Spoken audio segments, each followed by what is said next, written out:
Hello and welcome to the Mount Travis Table of Art lecture series hosted here in the Pennsylvania Chautauqua's Hall of Philosophy. It's always a very special thing for us to present our lectures in this building.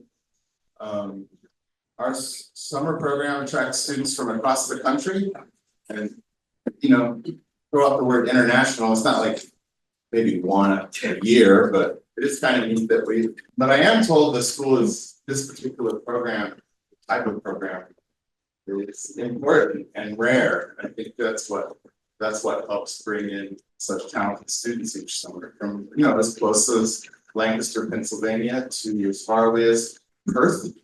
Yeah, and these lectures are a natural part of our summer program anyway. I think something we want to give our students, each one probably costs us between $1,000 and $2,000 with lecture staff time, advertising and equipment.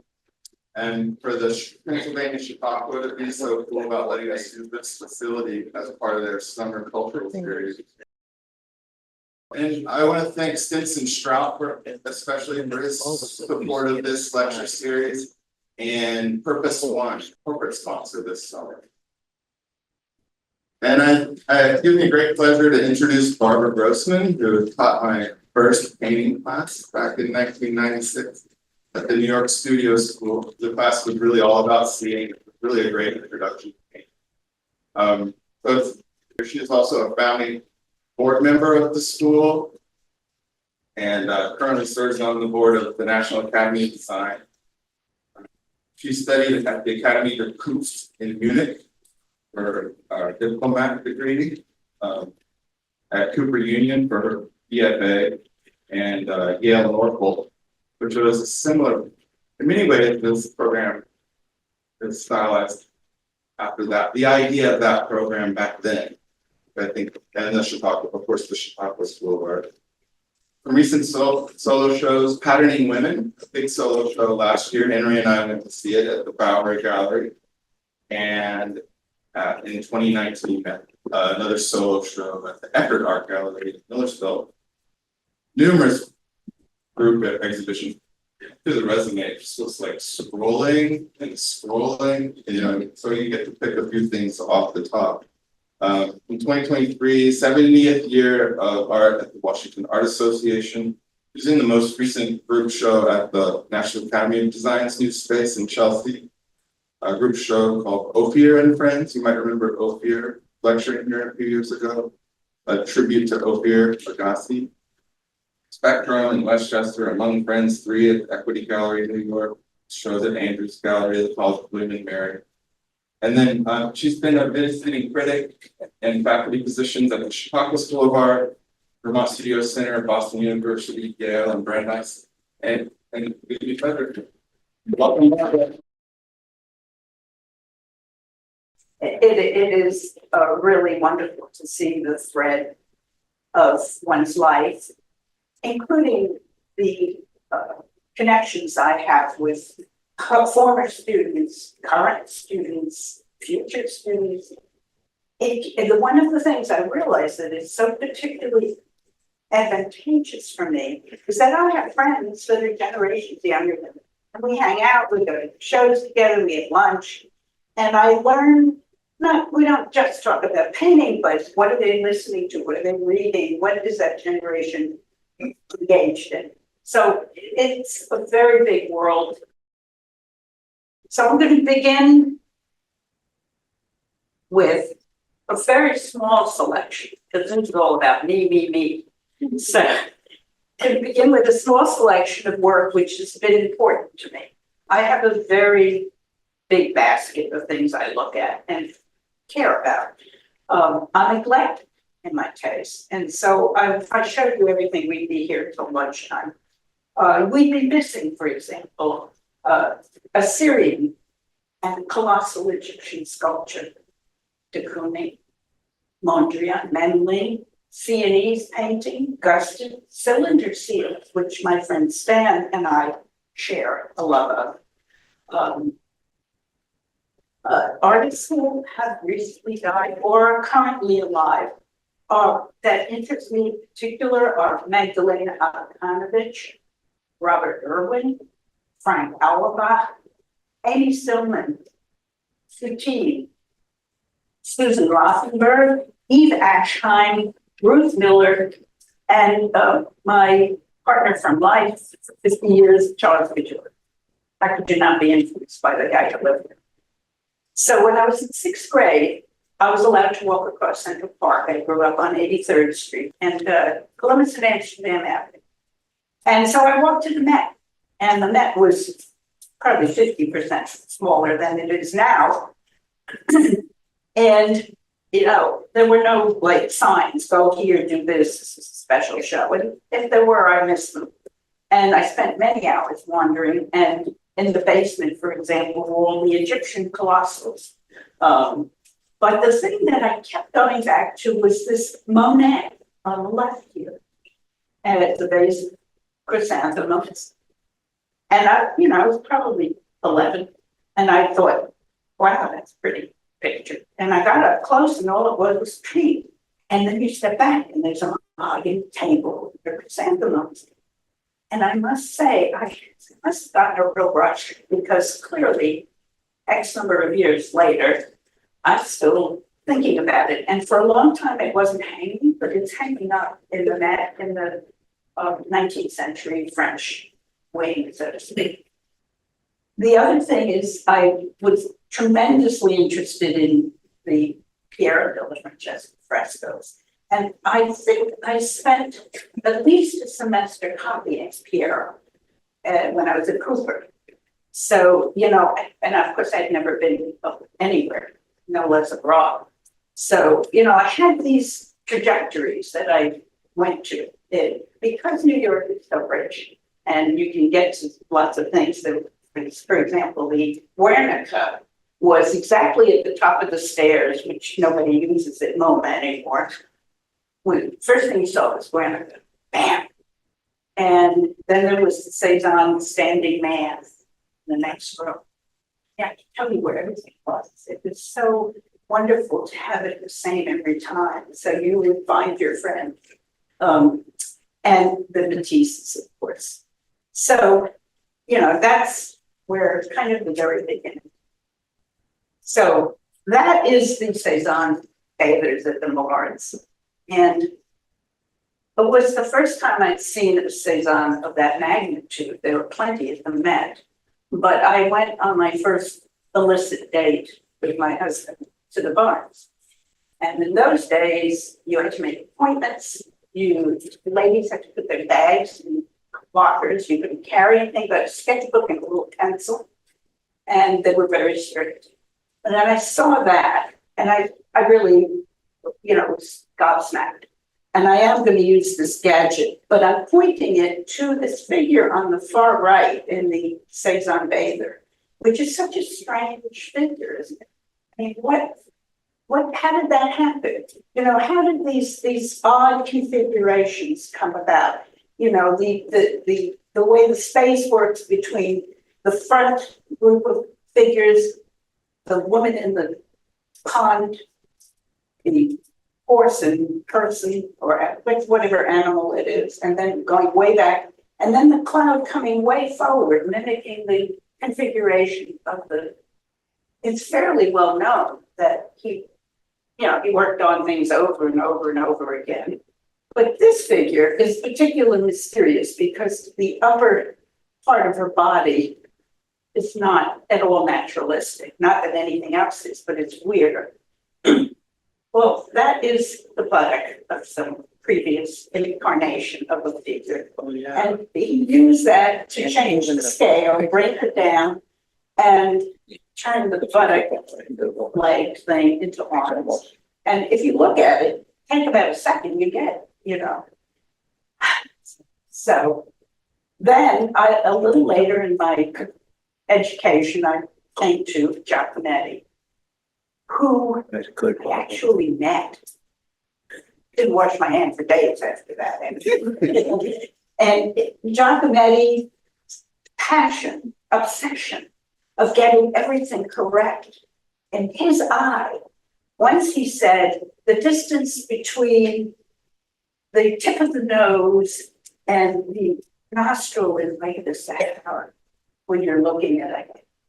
You know, he was really obsessed, but in the most productive way, because he kept on nurturing that obsession and sticking with it and drawing it. And this is it's a painting, and he painted in monochromatic colors very often.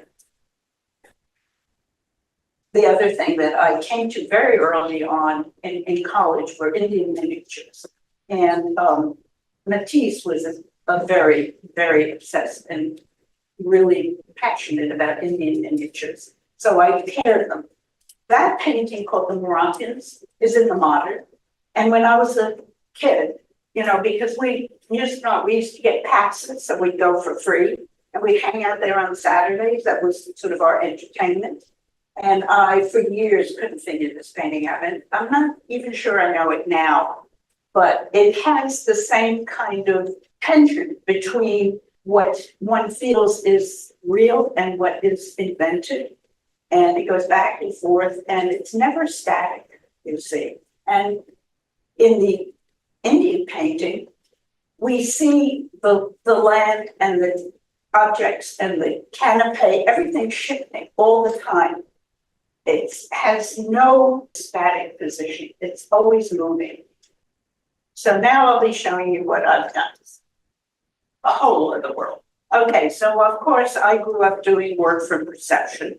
I will give you the general dates and sizes if you want to know more. I actually wrote them down because I never remembered the size of things. But this is early from 76. And I always drew to get the process of things. And this woman was a babysitter, you know, so I could paint. Somebody would take care of my kid and, you know, so I'd be left alone for a couple of hours. You know, drawing plays an enormously crucial role in my process. And so, you know, this is, of course, why I, you know, do what I do in class.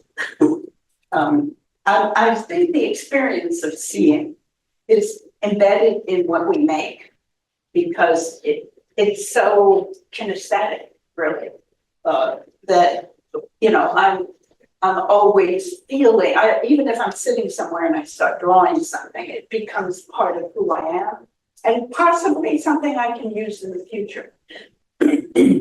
I'm interested, to put it in a nutshell, in space which is simultaneously flat and deep. And that, of course, embeds the notion of the picture plane, which is the surface upon which we work. Whether it's paper, canvas, a board, it doesn't matter. It's flat and it's thin-ish, okay? And so space is the glue. Space is the glue when we're moving things around, when we're seeing things like that. And it both repels and attracts and then gives shape to life within the painting, you see. Max Beckmann said, space, again, is the infinite deity which surrounds us and which we ourselves are contained. That painting, by the way, is 27 and is about to go to Rowan University's feminist collection. Trees. I think you guys are familiar with them. In 1972, we needed 2 big studios. So we moved to the country, very rural, not far from New York, maybe 2 hours. Having always worked from the figure well, I thought, well, here I am in the landscape. And the only other time I did landscape was Yale, Norfolk, which was actually situated in a small town in Northwest Connecticut. And so there they were. We had an orchard. I decided to work from the landscape. I am not a schlepper. Okay, you know what a schlepper is? Somebody who drags stuff around, hauls stuff all the time.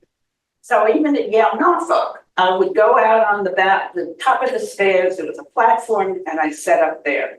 I wasn't going to go downstairs, carry all that stuff.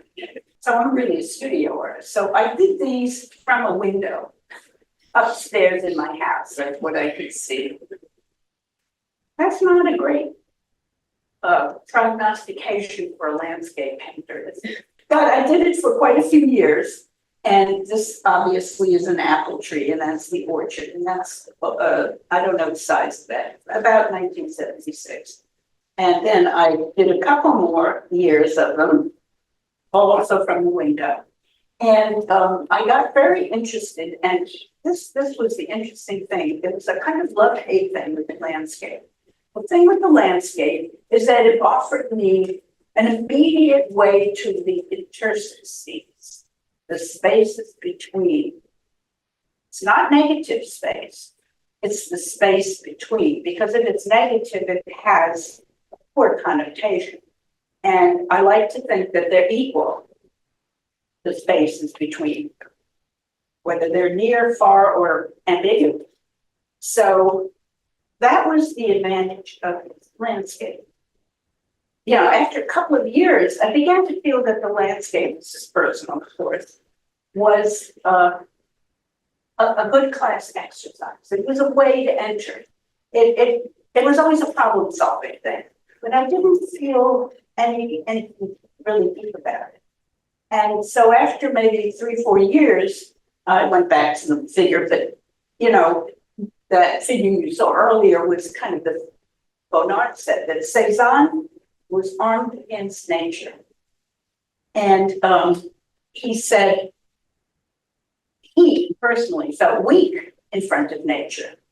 And he thought that Cézanne was armed against nature because he was able to both accept nature and still be himself and still enter without, failing, collapsing, and, just becoming so engaged with it that he couldn't separate things. I mean, I just felt that in some way I was not engaged enough. And I mean, I just, how you move from one thing to another, that was a kind of ordinary move for me. And so then I started hiring models again, and I painted from the figure. Okay, so that's Louise and the Rocket. It's 48 by 36. And it was I did a number of paintings of this individual.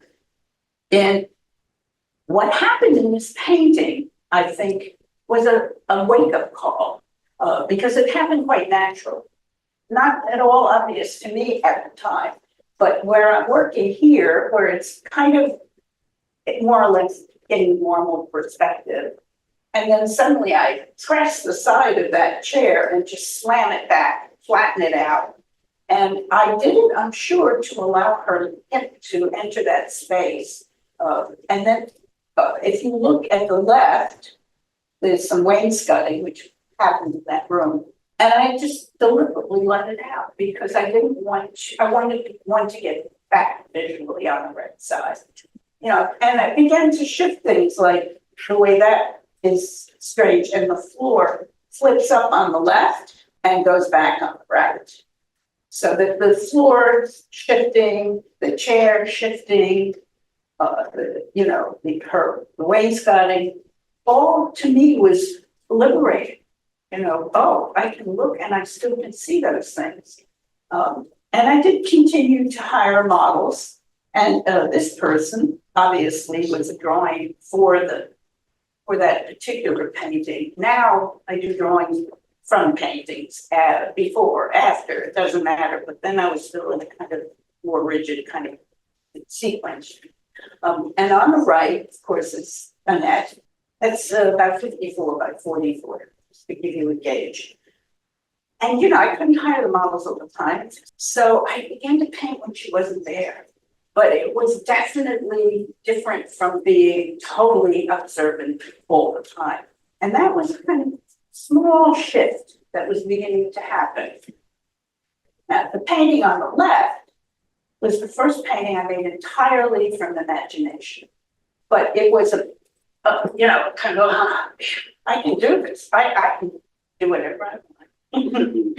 And actually, the best part about being an artist, you can do whatever you want. The one on the right, however, is a work of paint on paper.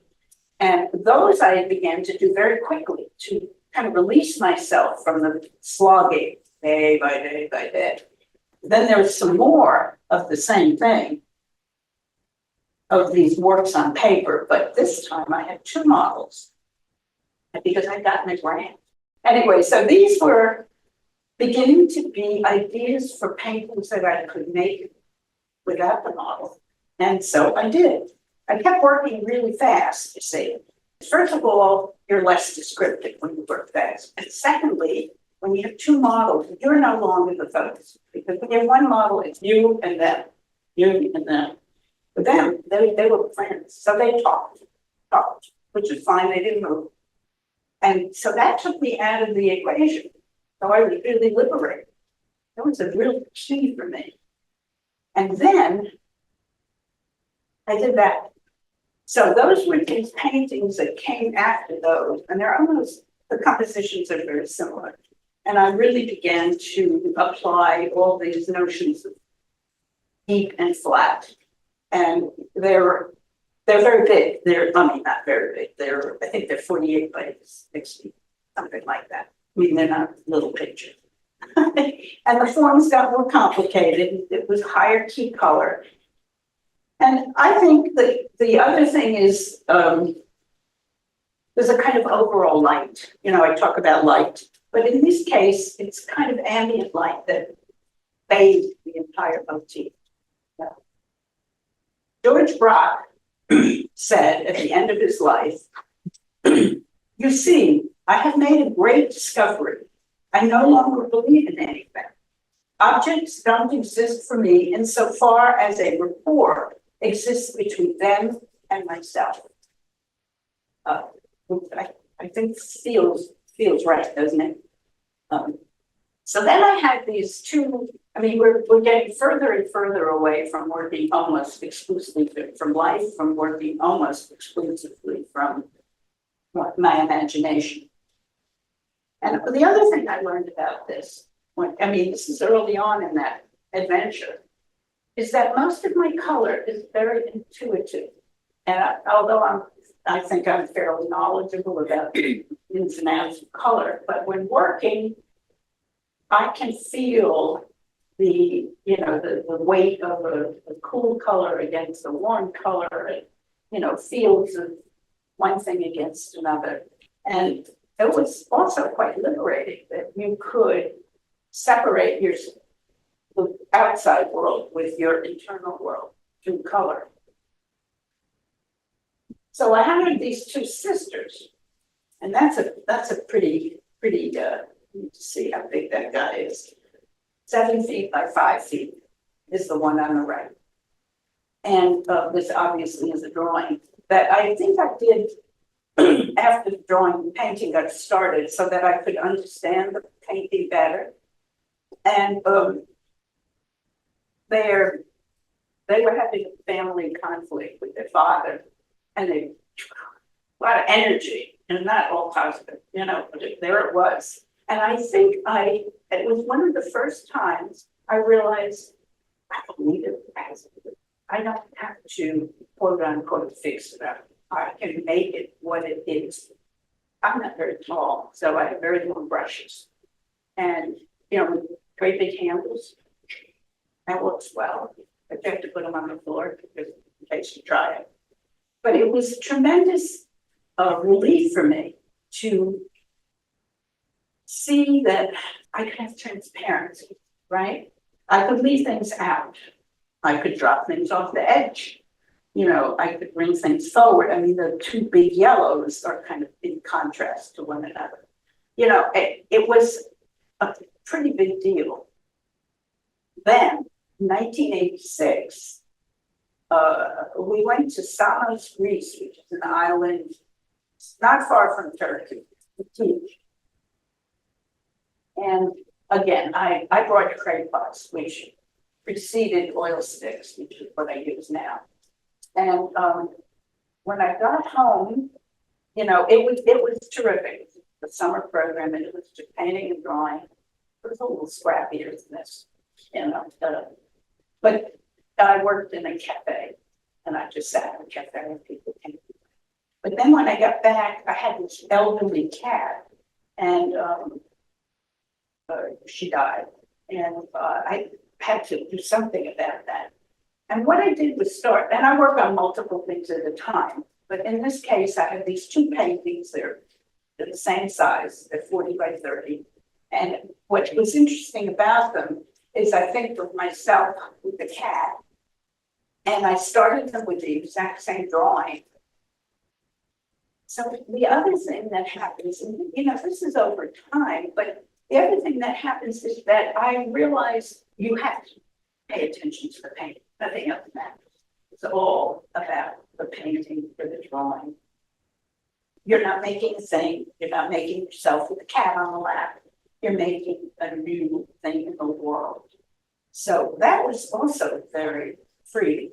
You know, all these things, I mean, I'm breaking it up into logical things, but they don't happen that smoothly. But I thought this was a good example of what could happen.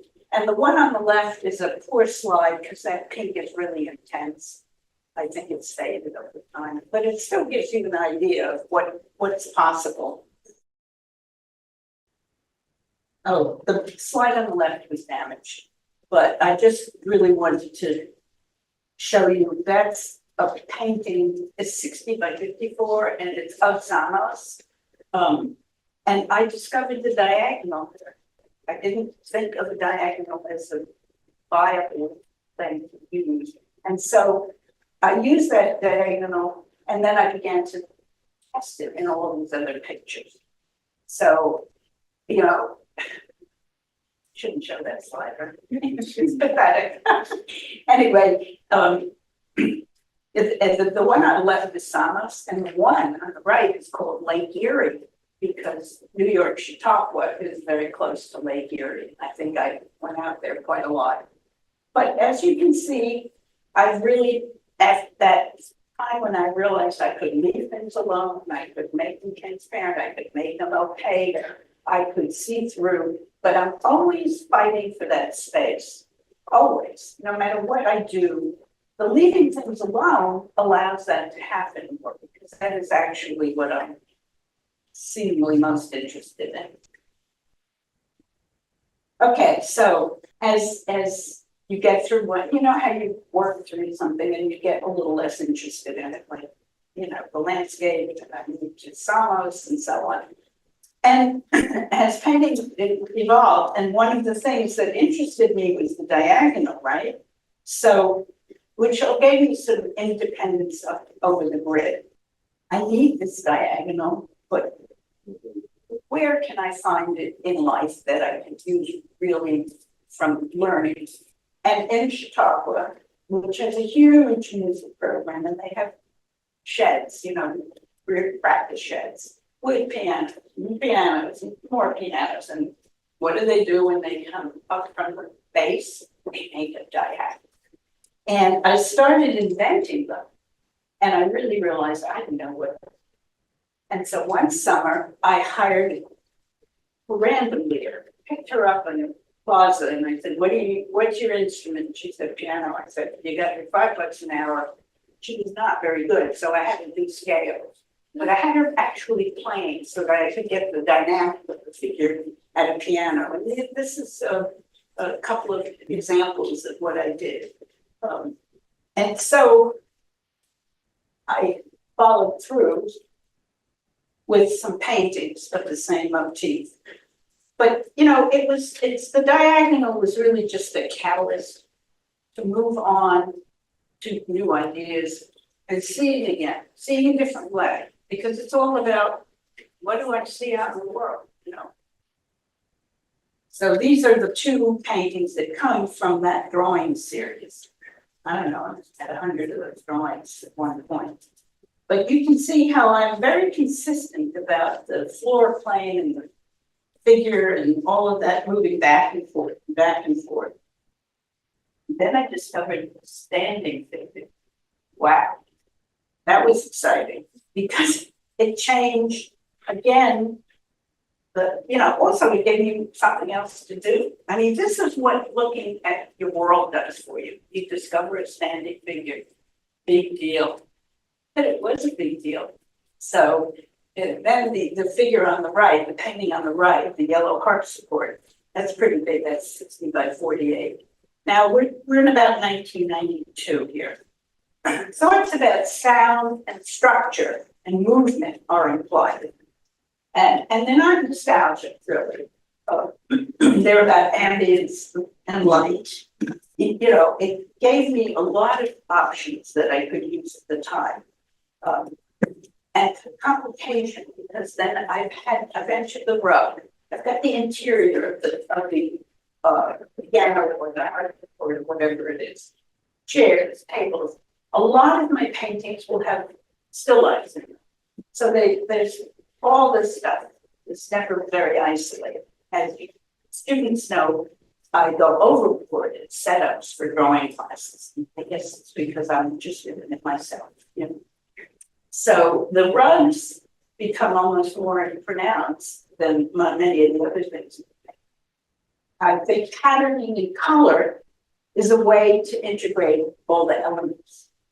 And I found, you know, the colors and the culture of the rugs in different parts of the world interested me as well. So I got engaged that way. Then I decided the oil pastels were the big deal. These are very big, like 40. So, and that's a Turkish rug, and that's the titles, by the way, are really identification, because I don't want to infer what a viewer is seeing. I want them to see it and for themselves. So if I say, you know, Sienna dog, the dog is in it, it's a dog. You can say anything you want about the dog. I don't care. It doesn't even matter. And the Turkish rug is just the Turkish rug. So that titles are only for me to remember which ones they are. So, you know, the paintings take me a very, very long time, sometimes a year, some of them. I also work on multiples, as I said, so that if I get stuck on something, I'm not bowling, turn it around and work on something else, because one will inform the other eventually. So, and I also, you know, I tend not to do very small paintings, but smaller paintings are a little faster, right? And they're, you know, the changes in rhythm and so on. This is a tiny painting. This is Kazulu, who was a very famous Egyptian singer, and I like her work. And the other is called The Less. Tiniest paintings I've ever made, 12 by 10. I never worked that small, but I made those. And I love the one on the right and left as well, the way they jam the floor plane to the piano, to the figures. The hand becomes part of the paper that she's sitting on the left. You know, the little ticks of piano keys versus the big rhythmic drawing on the inside of the piano. And I've always tried to find a place to rest, because with all that activity, you know, the green or the blue are sort of places for the eye to rest. And if you remember the Indian miniature half an hour ago, there was always a place in those paintings that stops for a moment. So it changes the rhythm looking. So what I'm now going to show you is a painting called Musicale. It's 72 by 60. And I'm going to show you 4 versions, 1, 2, 3, final. Okay, so when you look at them, 1, that's the first iteration. 3 figures, table, look, the big black triangle coming in there. Very loose paint, obviously, because my idea is to fill it up, to get color everywhere, so you have something to work against. Blank canvases are terrifying. So I try to get it as much done as possible in the first week or so, you know. All right, and the next one, you can see there's a beginning of a shift in the figure in yellow, turns around. She still has a book on her lap, you know, the idea is still the same. And got rid of the big black thing that was going to kill her, it fell. You know, and the still life is still more or less the same motif. Colors have changed. The blue got to be gray, the red got to be a pink, And I was fascinated by this. I kept thinking, oh, that's a little Cezanne still like, well, you can learn to give it up. You can't fall in love with a little piece of the painting. So then I guess I added a chair and a door. And so on the left, how did that figure get in it? She just walked in the room, sat down, and I was out of control. I changed the table, this became a rectangle, everything changed, and it's radically different. Table's gone, and we've got this blue, whatever, painting maybe. And she's still sitting there with her book. She entered the picture because before it was just these three girls. And I mean, three of the figures stay, but the one in the red here, she's asked to leave the room. And the rectangle became a circle. And she's a kind of somewhat similar gesture. The white turned into kind of warmish white, and so on. And the pattern arrived on the floor. The point of showing this to you is how open one has to be to the painting. Not necessarily, I don't ever know what it's going to be, ever know what it's going to end up. I may start with something I really feel deeply about, but then I just throw it away because the only thing that counts is the paint.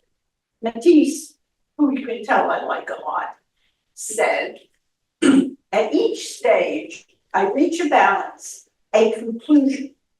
At the next sitting, if I find a weakness in the whole, I find my way back to the picture by means of weakness. I re-enter the break and reconceive the whole. And I have said to the students on go, find the weak part. And of course, it takes a while to learn what's weak and what's not weak.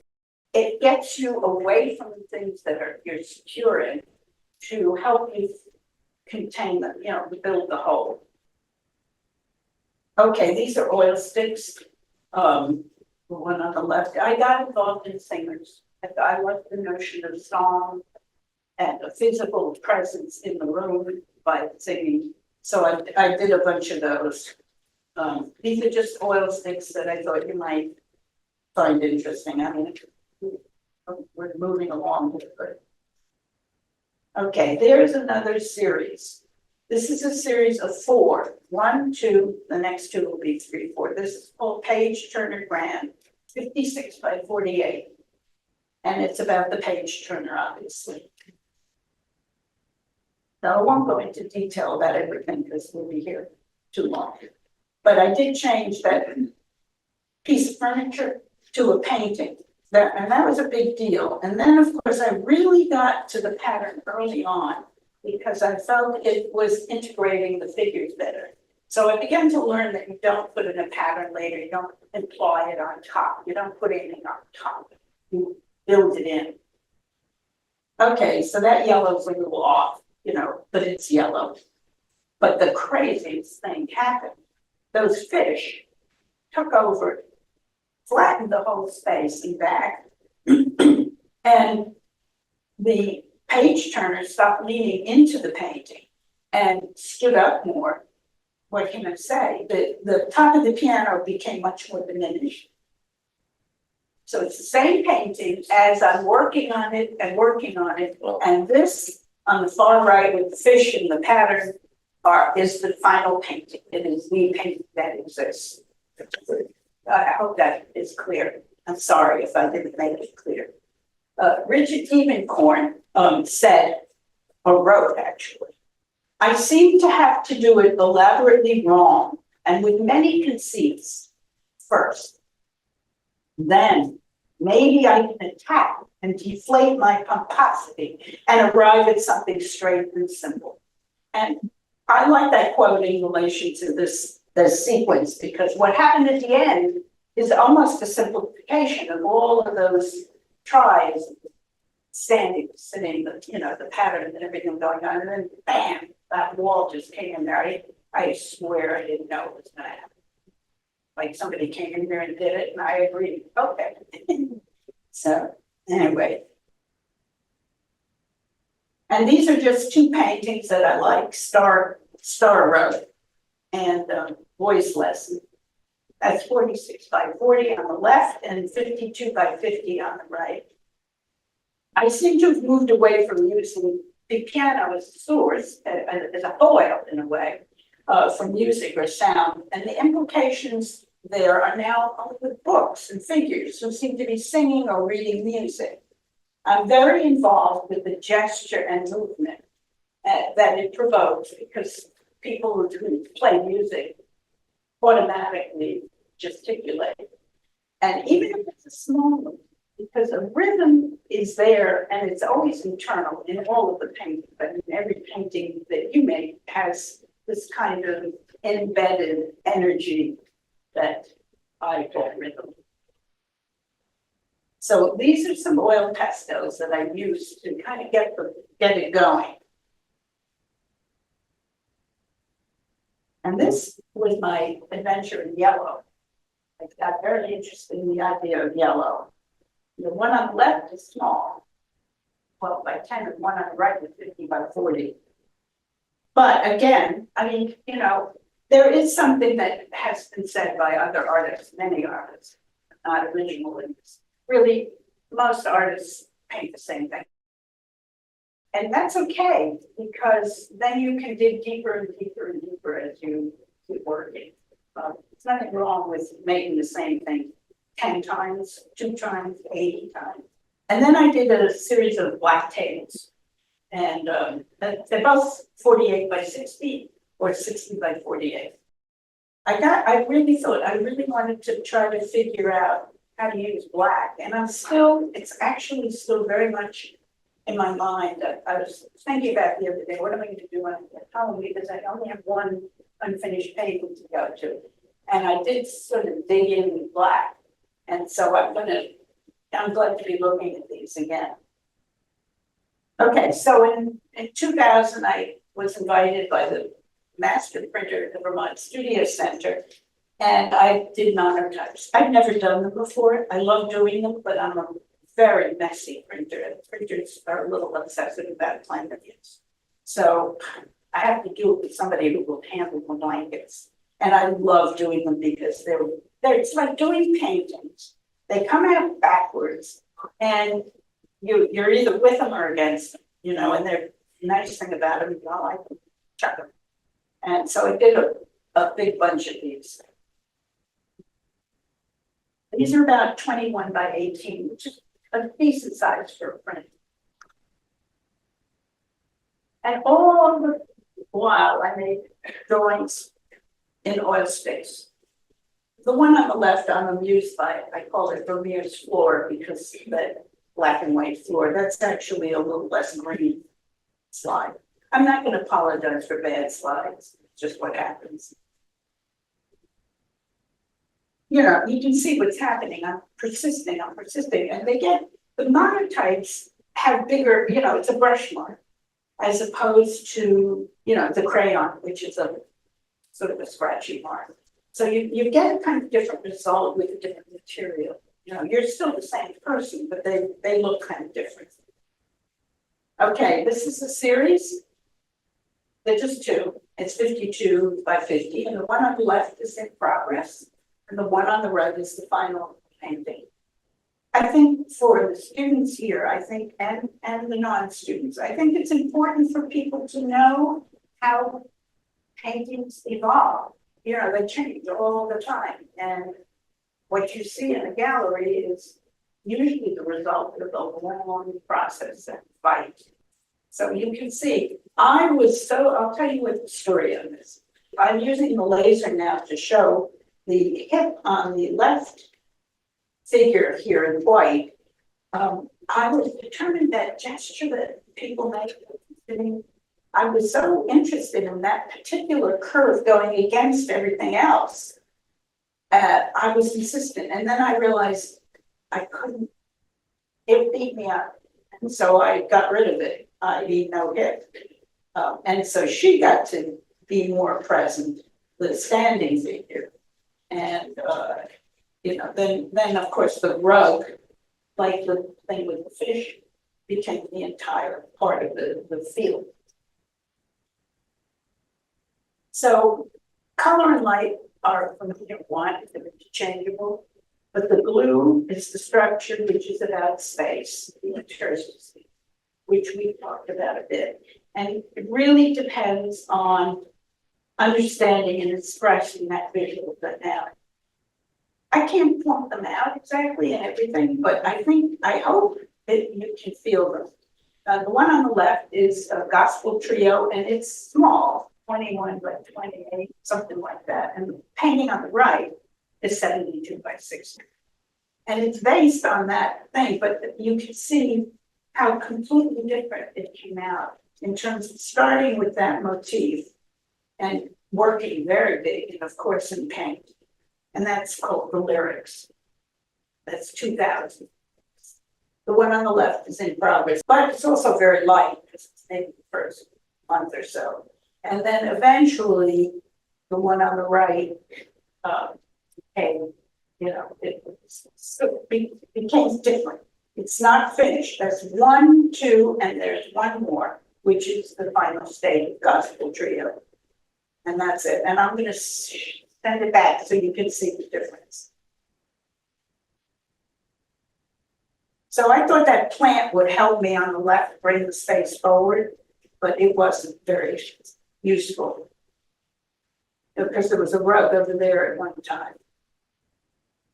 So actually I simplified it quite a bit so that the figures made this kind of circular activity and the geometry is on the floor and the table, and they're kind of compressing so that there is this little sliver of space. In the spring of 2002, I was an artist in residence in Dartmouth, and I wasn't prepared to bring the whole studio. So I worked only on paper, and it was a 3-month residency. And I did a few etchings, and I continued painting, of course. And then I was also an artist in residence at Collins University in 2003. And there I painted, but those of you who are at Collins now have a new building that didn't exist when I was there in 2003. So I had a lousy studio. It was in a Victorian building. The light was awful. So here's some of the work that came out of that period. The drawings, did a lot of drawings of Dartmouth. The one on the left's a little faded, but they're all charcoal. And I named them by color. The one on the left is called Naples Yellow. The one on the right is called Duo Bright Red. Then these are oil sticks. That's the Sheik's tiles on the left and Jazz Arrangement on the right. They're just for identification, but you need to get what's happening with the intensity and the patterns. And they are, figures are particularly tricky because you can't fragment figures. The only person that we know in contemporary time is De Kooning. He could slash and break and stretch figures and make it all work because he worked in a kind of more slash and burn method. As we get closer, I have less to say because they feel closer to me. And then I did more prints at Vermont, and these are that series. And these were done between 04 and 06. Okay, that's called Mamluk Carpet, and that's 60 by 54. It's one of my favorite paintings. Oh, the cat's not in there. Every so often something really personal happens. I didn't have to mention it, you would have seen it sooner or later.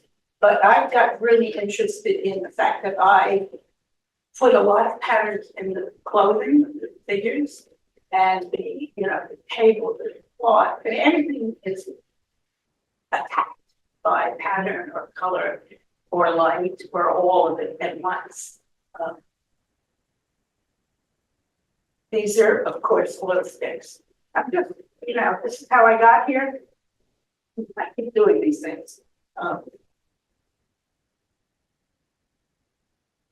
Okay, this is in progress again, these two, just these two. The one on the left is the beginning and it ended up the one on the right. And as I look at these now, I don't think they're successful. They're okay, but what's happened in the right one is that the things are separated from one another. They're kind of stiff and they're not fluid. And these two are the same sequence. It's all left, 1, 2, 1, 2. In progress. Orange killer is what it's called, because I guess it must have been kilobytes worth. And these are both called harmonic trio 1 and harmonic trio 2. They're both 60 by 44.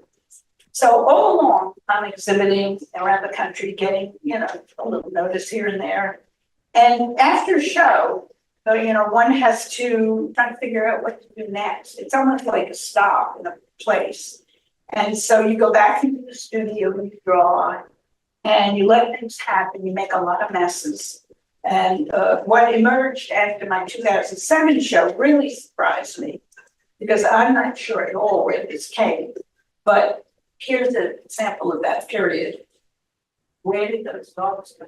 I had no idea. At that point, I didn't own the dog. But that one on the left just came right in, and my husband walked in and said, "How'd the dog get there?" And I said, "I don't know." There it is. But that's a kind of belief you have in the painting process. Things happen, and you have to take them and look at them, maybe step back for a week or two, see what happens. And then I got interested, obviously. I thought, wow, this must be something I need to do. And it is very tricky trying to do an animal that is in a way not objective, not personal, just part of the paint, And you see them in ancient paintings, frescoes in Pompeii and so on. They're always dogs. People painted dogs, Titian painted dogs, everybody painted animals.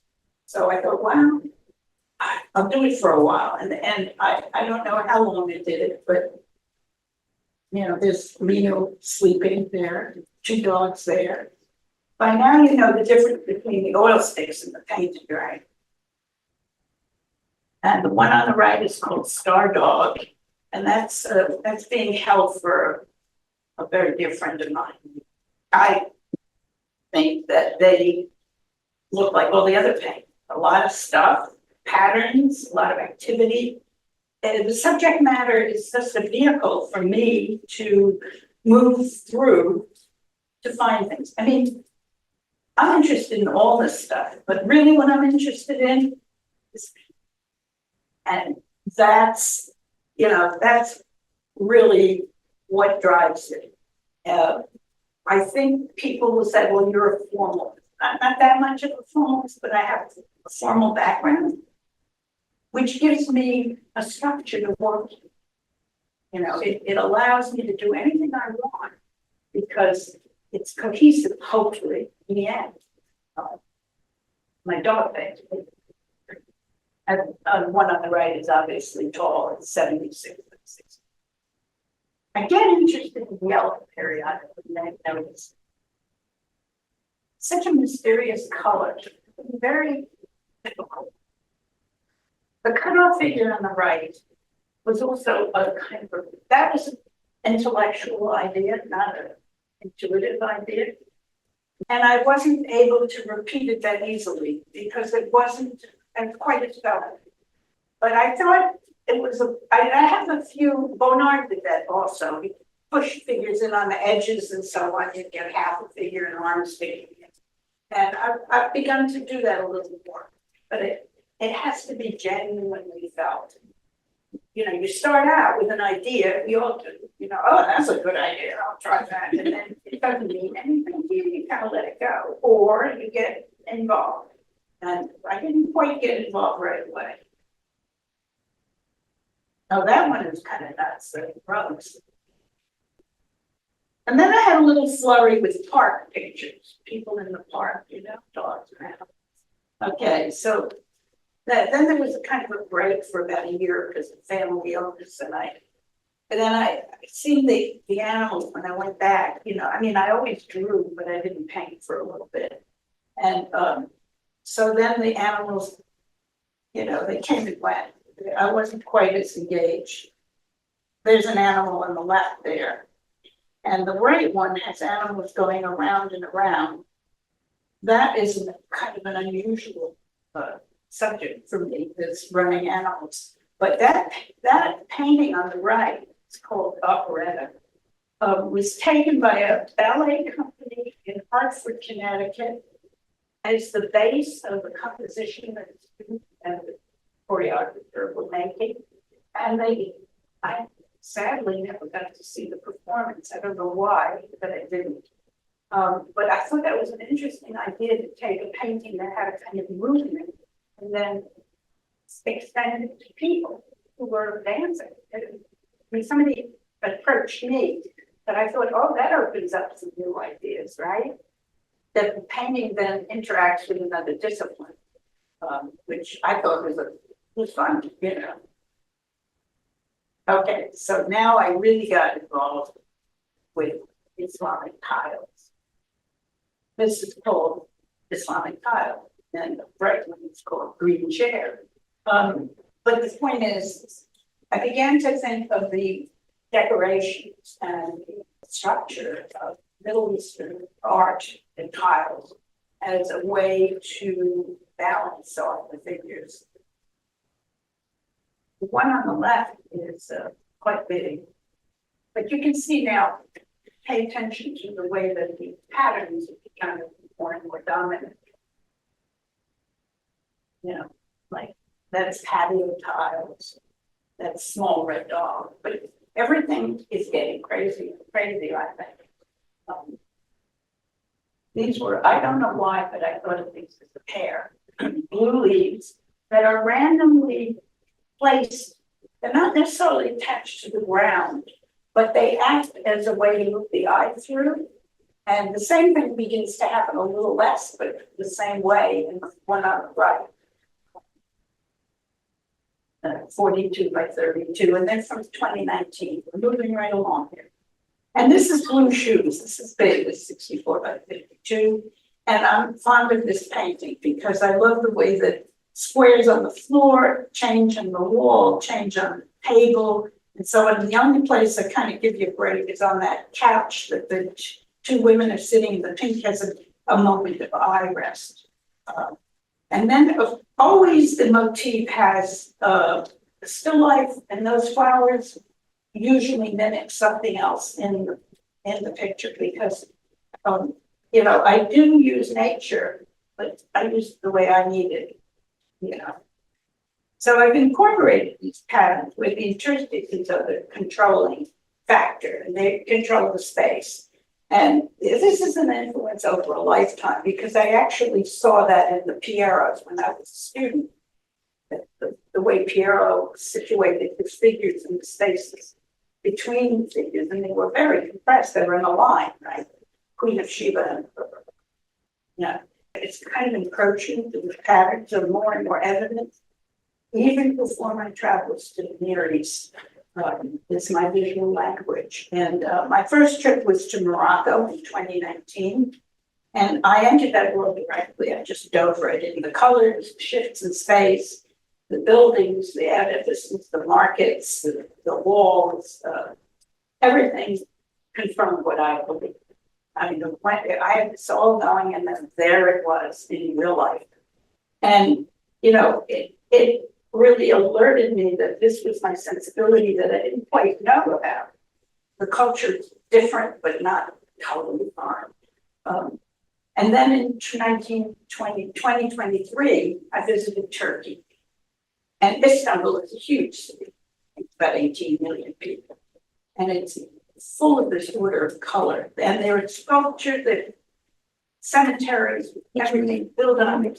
It is an incredibly detailed place. And the mosques are a space, as many other religious buildings are. But the use of the tiles and the complicated images of nature just absolutely floored me. And fortunately, I had a lot of time in Istanbul and Cappadocia, and very, very friendly city, actually. And it moved me enormously, and I spent a lot of time reinventing them in my head as how can I incorporate this other culture, really? And I've gone to all the mosques, big ones, little ones, every building I could get in. Even the Egyptian bazaar was phenomenal for all this material that I was looking for. But the small mosque that was in the time, it had the best tiles, the best, you got to see it. I went outside and there was an alley, size of 2 people, and this crummy door, dark. There was a little sign. I thought, well, maybe it's in there. Open the door. And there's a dark little stairway, and you come out on the first floor and it opened up to what we would call a patio. The place was empty and extraordinary. I mean, it's called Russian Pasha, and it is the prime place for tiles. And I spent quite a bit of time there. I drew, but the whole place was open. There wasn't any section that was closed, so you could go all the way up. And I mean, that changed my life in a way. And that wasn't that long ago. But I went, and it's just an amazing thing. So these are some of I had a show exactly a year ago, and the title of the show was Patterning Woman. And so rather than, keep you any longer, I'm going to show you that recent work. Now, the one on the left is really old-fashioned. I don't know how. The one on the right is, I'm just getting my toe wet with that particular kind of patterning. But the one on the left, I invented that cross shape. And then I thought, oh, I don't want it to indicate any kind of bag. So I had to find a way to make the pattern so that it was a spatial thing rather than denoting something specific. And you can tell I'm really slow in entering. So there's some of those things previous to this were even more adventurous, but having seen it and realizing that each one of these tiles expressed something that meant something to the people who used that mosque. Then I began to get a little more courageous. Now they're mid-size. The one on the right is pretty big, maybe 60 by 45, 48, something like that. The one on the right is, I know it because I have them produced it. All of these are named by the geranium, pink geraniums, red geraniums, orange geraniums. That's how I know what they are. I'm particularly interested in the one on the right.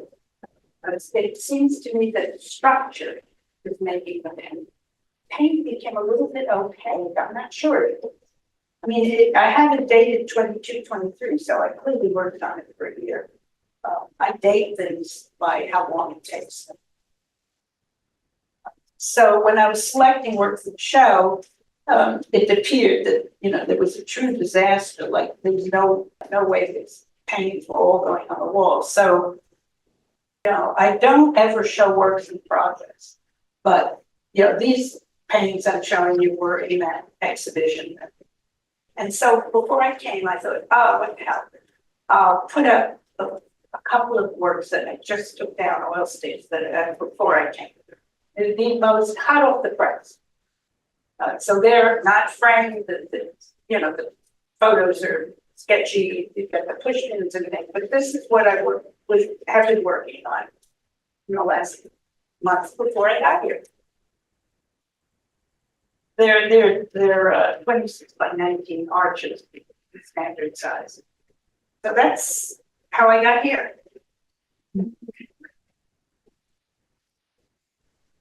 We are out of time, and just out of respect to the volunteers and the age, I know you need to close down the building. I thought Barbara could take some questions out on the porch. Sure. Save the small talk for later, but you can find Barbara out there. And thank you. Have a good day.